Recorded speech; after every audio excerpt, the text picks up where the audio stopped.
Welcome to the Rim Break Rodeo. We hope this video helps. You already have a workbook. Open the sheet with your decision cells and objective. First, identify decision variables in contiguous cells and enter initial guesses. Next, create the objective cell with a formula that references those variables and decide whether to maximize, minimize, or reach a target value.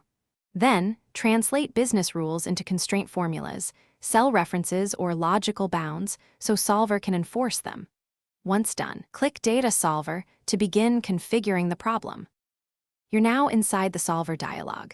Set the objective cell and select Maximize, Minimize, or Value of if aiming for a specific number. Next, enter the variable cell range and add each constraint one by one.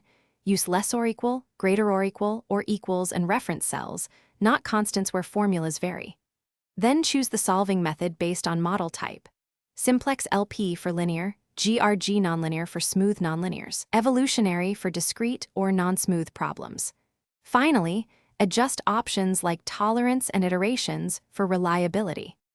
You can now click Solve and wait. Solver will attempt to find values that satisfy constraints and improve the objective.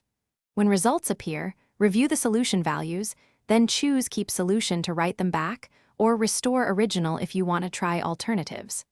Make a sensitivity or answer report when offered to understand trade-offs. If Solver fails or reports infeasible, relax tight constraints, change bounds, or switch the solving method.